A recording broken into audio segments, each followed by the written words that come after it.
오늘 민수기 35장은 레위 지파에게 준 성읍, 또 그 성읍 가운데 도피성에 대해서 이야기를 합니다. 레위 지파, 레위는 특별한 위치를 가지고 있었습니다.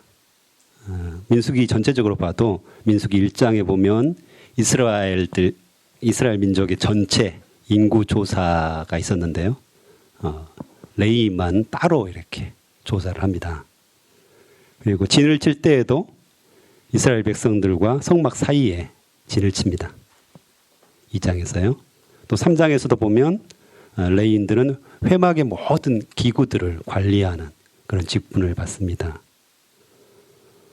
또 더 특별한 것은 8장에 이스라엘 자손들 한 사람 한 사람, 특별히 장자 대신에 드려진 하나님의 소유로 표현되고 있습니다. 너는 내 것이다. 이렇게 이스라엘 백성들이 하나님의 것임을 표시하는 의미로 레위인이 하나님께 드려집니다. 이러한 특수한 위치, 그런 자리 때문에 그들에게는 땅으로 기업이 주어지지 않습니다. 18장에서 모든 백성들에게 기업을 주고 땅을 주는데 거기에 이제 빠집니다.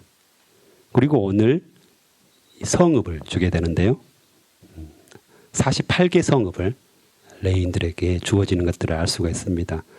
또 레위인이 특별한 것은 성경 이름에 기록됩니다. 어딘지 아시죠? 레위기. 그래서 레위기에 이름이 기록되는 것들을 알 수가 있습니다. 이 민수기는 어제도 목사님께서 잘 정리를 해주셨는데요. 지명으로 본다면 시내산에서 시작해가지고 가데스 바네아, 가데스 바네아에서 12정탐꾼을 보내고 거기에서 이제 실패하잖아요. 그리고 나서 계속해서 유리 방황하다가 요단강 건너편 모압 평지에서 끝납니다. 민수기 이야기가 이렇게 시내산, 가데스 바네아, 모압 평지. 그래서 시내산에서 특별히 하나님의 말씀, 율법을 받죠. 그 율법이 바로 레위기에 기록이 되어 있습니다. 그래서 레위가 특별한 위치를 차지하고 있다는 것을 우리가 알 수가 있죠. 그래서 이들에게는 땅을 기업으로 받지 못했기 때문에 살 수 있는 방안들을 마련해 주기 위해서 48개 성읍을 주었다. 원래는 이제 성막 곁에 살면서 성막의 모든 기구들 관리하는 삶들을 살아야 되는데 나중에 성전이 예루살렘에 세워지고 특정 위치에 세워질 때 그 주변에서 다 살기에는 레위인들이 너무 많았습니다. 일반 지파하고 거의 숫자가 비슷했기 때문에 한 곳에 모여 산다는 것은 불가능했고요. 그래서 이들을 쭉 흩어줍니다.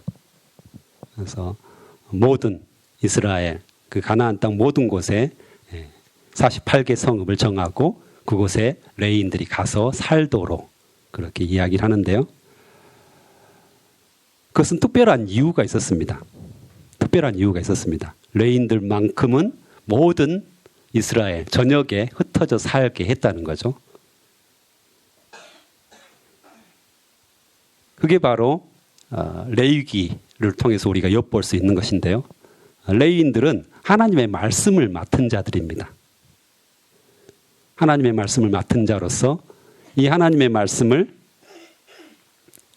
모든 백성들에게 가르쳐 지키게 할 그런 사명을 받은 것이죠.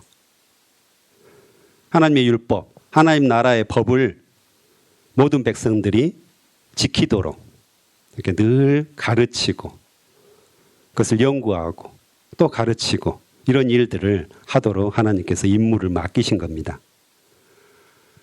이 이스라엘 백성들은 계속해서 하나님을 배반하고 범죄하고 또 하나님으로 떠나는 그런 모습들을 보여주었습니다. 그때마다 이 레위인들은 말씀을 가르쳐야 했습니다. 또한 그 말씀대로 살면서 본을 보여야 됐습니다. 이게 레위인의 사명이었고 주님께서 주신 그런 귀한 직분들이었습니다. 이 사명을 받게 된 결정적인 계기가 있었죠. 모세가 하나님께 십계명을 받고 시내산에서 내려왔을 때 이스라엘 백성들이 금송아지 우상을 섬기는 장면이 나옵니다. 그때 모세가 백성들을 향해서 외칩니다. 하나님의 편에 설 자들이 누구냐? 이렇게 했을 때 레위인들이 나섭니다. 그래서 레위인들이 나서서 그 범죄한 이스라엘 백성들, 자기 동족들이잖아요. 동족들을 죽이는 그런 사건이 있었습니다. 그걸 통해서 이 레위지파는 하나님의 말씀을 맡은 자들로 세워지게 됩니다. 오늘날도 레위지파가 있을까요, 없을까요? 누가 레위지파가 될까요? 바로 성령을 받고 하나님의 말씀을 깨달은 사람들. 이 사람들이 구약의 레위지파와 같은 역할들을 하게 됩니다. 우리 같은 사람들이죠. 하나님의 말씀을 모든 사람들에게 증거하고 가르쳐 지키게 하는 사람들. 그 사명을 깨닫고 주님 앞에서 제가 여기 있습니다. 저를 사용하여 주시옵소서. 이렇게 말하는 사람들입니다. 우리는 우리 일상생활에서 곳곳에서 흩어져서 이 사명을 감당해야 됩니다. 하나님께서 우리를 이렇게 부르셨습니다. 우리에게 사명을 분명하게 주신 것이죠. 예수 그리스도를 마음속에 영접한 모든 사람들은 사명을 받았습니다. 레위지파처럼 학교에서, 가정에서, 직장에서 어느 곳에든지 우리가 살면서 그곳에서 하나님의 말씀을 가르쳐야 합니다. 하나님을 모르는 사람들, 하나님의 말씀을 모르는 사람들에게 본을 보이면서 가르쳐 지키게 하는 그런 사명을 받았다고 성경은 분명하게 우리에게 명령하십니다. 모든 그리스도인들은 예수님의 제자로 모든 민족으로 하나님의 말씀을 알고 그것들을 따르도록 가르쳐 지켜야 하는 삶을 반드시 살아야 합니다. 그래서 마태복음 28장 18절에서 20절 예수님의 유언에서도 분명하게 말씀을 하시죠. 예수께서 나와 일러 가라사대 유언을 말씀하시면서 가서 모든 족속으로 제자를 삼아라. 모든 민족으로 제자를 삼아라. 가르쳐 지키게 하라. 이렇게 분명하게 우리에게 사명을 주고 떠나십니다. 그래서 하나님의 말씀을 깨달은 자들, 성령을 받은 자들은 반드시 이 사명을 완수해야 되는 것입니다. 그래서 이렇게 여러분들이 새벽에 나와서 배우고 익히고 하나님의 말씀이 그러한가 상고하고 그것을 내 안에 계속해서 육화시키고 체화시켜서 다른 사람들에게 본을 보이고 가르치는 삶. 이것이 계속되어야 하겠습니다. 바로 이 레위지파를 48개 성읍 곳곳에 흩으시면서 이 일들을 하게 하신 것입니다. 근데 나중에 보면 이 레위지파가 이 사명들을 감당하지 못하는 것들을 보게 됩니다. 사사기에 보면 레위지파가 심지어는 죄를 짓는 그런 모습들을 우리가 보게 됩니다. 뭐 레위첩 사건이라든가 이런 사건들을 쭉 기록하고 있거든요. 그래서 레위지파가 어떻게 타락하는가, 그 사명들을 감당하지 못해서 어려움을 겪는가, 그 이야기들을 합니다. 그래서 우리는 정말 성령께서 역사하시기 때문에 실패하지 않을 것입니다. 성령께서 우리 안에 역사하시기 때문에 이 사명들을 잘 감당할 수 있으리라 확신합니다. 오늘 또 동일하게 우리 각자의 처소에서 이 일들을 담당했으면 좋겠습니다. 그리고 9절부터는 도피성에 대해서 이야기합니다. 그 48개 성읍 중에서 6개를 도피성으로 선택하라. 그래서 도피성의 목적은 과실치사, 현대말로 하면 과실치사인데요. 실수로 살인하는 사람들이 도망갈 수 있도록 이 도피성을 골라서 그곳에 도망갈 수 있도록 했습니다. 6개 성읍은 요단 동편에 3개, 그다음에 가나안 땅에 3개 해서 사람들이 하루 만에 하루길이면 충분히 도달할 수 있는 곳에 도피성을 선정하겠습니다. 그래서 실수로 살인을 저질렀을 때 속히 도망가서 그곳에 안착할 수 있도록 했죠. 살인을 했기 때문에 그 가족들이 있을 수 있고 친척들이 있을 수 있습니다. 그래서 그 사람들이 가만히 두지 않았겠죠. 자기 가족이 죽었는데 가만히 두려고 했을까요? 틀림없이 복수를 하려고 했을 것입니다. 그래서 죽은 사람의 친척들 복수의 칼날을 갈았겠죠. 그런데 우리 인간이 굉장히 악합니다. 그래서 복수는 훨씬 더 잔인한 법입니다. 그래서 성경에서도 모세율법에 이에는 이, 눈에는 눈, 정확하게 그 정도 선에서 복수하도록 사람의 악함을 알기 때문에 그렇게 쓴 겁니다. 생각해 보십시오. 여러분들, 내 이빨을 다른 사람이 부러뜨렸다. 그러면 이빨만 부러뜨릴까요? 절대 그렇지 않을 겁니다. 훨씬 더 과격하게, 훨씬 더 배로 복수를 할 겁니다. 누가 때려서 내 눈을 상하겠다. 가만히 두겠습니까? 눈 정도가 아니죠. 사람에게 악함이 있습니다. 그래서 훨씬 더 보복의 강도는 강합니다. 그래서 하나님께서 이 도피성을 만드시고 보복자의 손으로부터 실수로 살인하는 사람들을 보호하는 하나님의 은혜를 우리가 경험할 수가 있습니다. 또한 도피성에 들어가서 공정한 재판을 받을 수 있도록 하나님께서 은혜를 베푸십니다. 시시비비를 정확히 가려서 하나님의 은혜를 경험할 수 있도록 한 거죠. 그래서 이 보복자에 의해서 허망하게 죽지 않도록 보호하신 것입니다. 또한 외국인과 무역하는 상인들도 다 포함됩니다.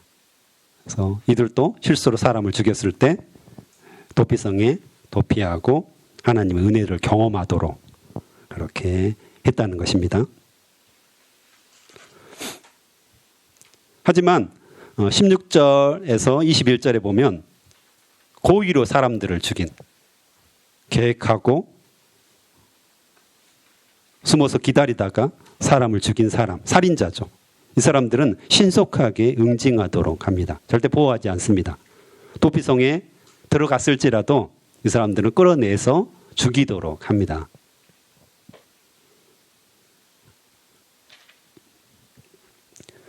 그리고 25절에 보면 도피성으로 피한 실수로 살인하는 사람은 보호를 받는데 언제까지 보호를 받냐면 대제사장이 죽을 때까지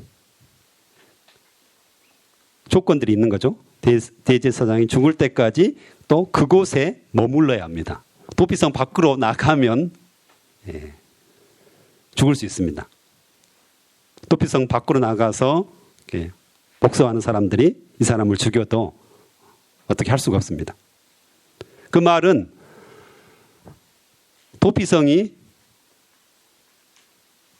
복수하는 사람들을 피해서 도망가서 안전하게 거할 수 있는 곳이기도 하지만 반대로 생각하면 감옥입니다. 대제사장이 죽을 때까지 한 발자국도 그 도피성 밖으로 나갈 수가 없습니다. 감옥이죠. 이 사람에게서는. 날마다 대제사장이 빨리 죽도록 기도해야 했을 수도 있습니다. 그렇죠. 그래야지 자기 고향으로 지금 돌아갈 수 있으니까요. 완전한 감옥입니다. 그래서 이걸 통해서 두 가지 면들을 우리가 볼 수가 있습니다. 양면성이죠. 살인이 갖는 심각성. 그렇죠. 이 살인 자체가 고의로 죽였더라도 아니면 실수로 죽였더라도 굉장히 심각하다는 것들을 알 수가 있습니다. 내 의도가 아니었지만 사람을 죽였다. 이건 정말 심각한 문제라는 거죠. 그리고 실수로 저지른 살인에 대해서 보호해주는 측면이 있는 거죠. 도피성이 그런 두 가지 측면들을 갖고 있다는 것을 우리가 알 수가 있습니다.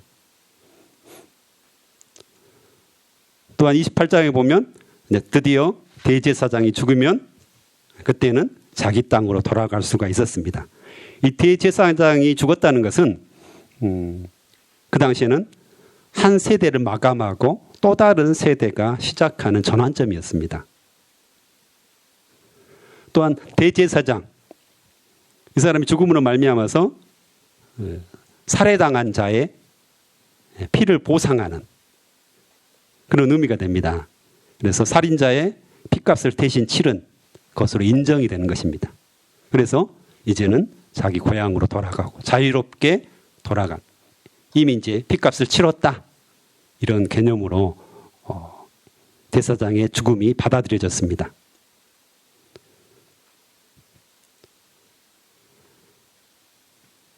제사장들이 사람들을 대신해서, 이스라엘 백성들을 대신해서 제사를 드리는 것과 비슷한 역할입니다. 죄를 씻어주시는 거잖아요. 죄를 씻도록 대신 제사를 드려주는 역할들.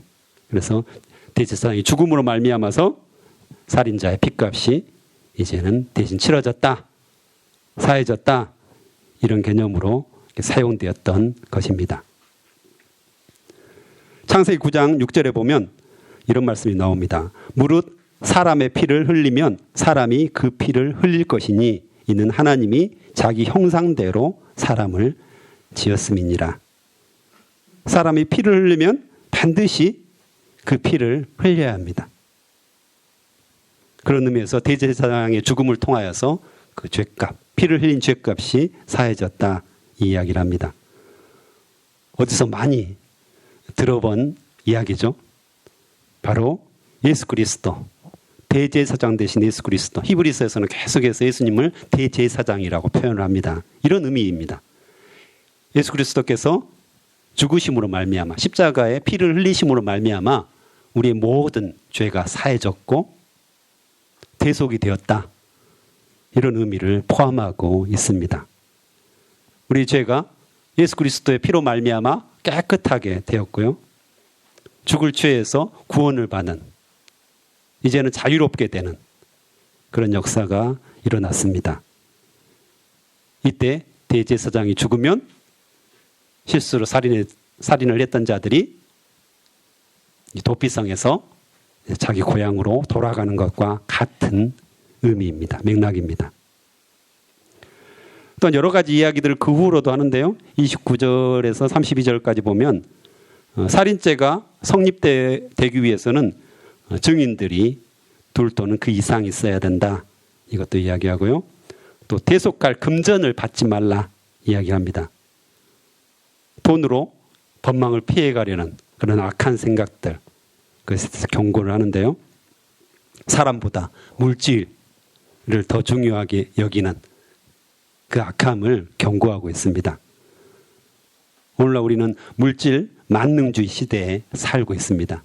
그래서 사람보다 훨씬 더 돈을 귀하게 여기는 경우가 많죠. 이런 것들에 대해서 하나님께서는 강하게 경고를 하십니다. 또한 33절에서 34절까지는 땅이 더럽혀졌다, 이 이야기를 하죠.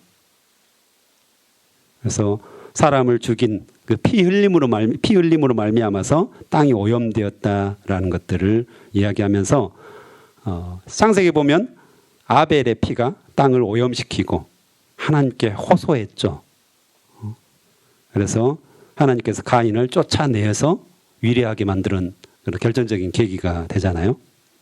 그래서 하나님이 거기 계셔야 되는데, 하나님이 함께 계셔야 되는데 그 죄악의 피로 말미암아서 하나님이 거하시기 어려운 땅이 되어버린, 하나님과 함께 할 수 없는, 하나님과 동행할 수 없는 그런 상태가 되어버린 것을 의미합니다.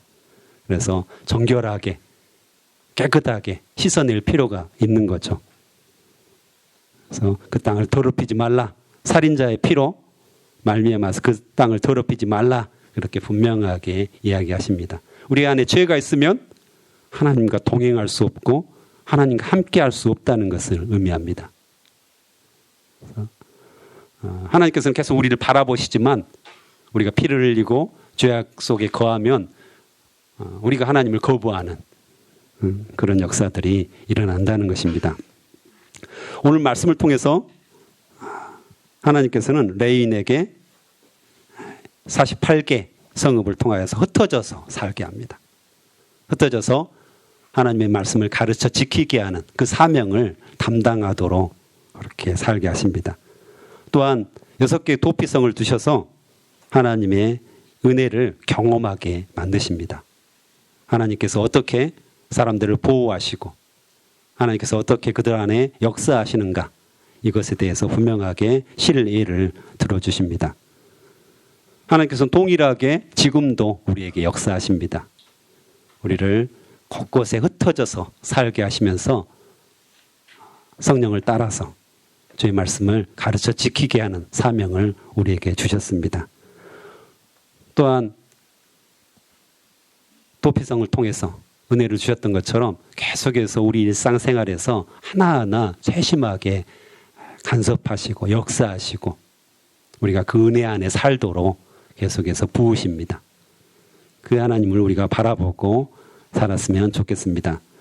특별히 민심이 많이 흉흉한 가운데 있는데 이럴 때일수록 우리가 하나님을 구하고 정말 중보자의 자리에 섰으면 좋겠습니다.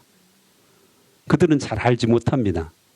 성령을 받지 않았기 때문에, 하나님을 모르기 때문에 오히려 하나님을 욕하고 믿는 사람들을 욕하고 목사들을 욕하고 교회 사람들을 욕하는 그 정도밖에 안 됩니다.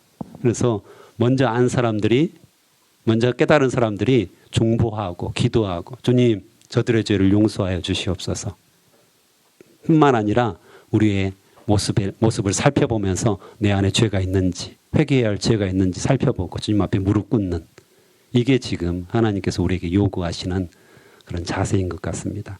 그래서 함께 기도하겠습니다.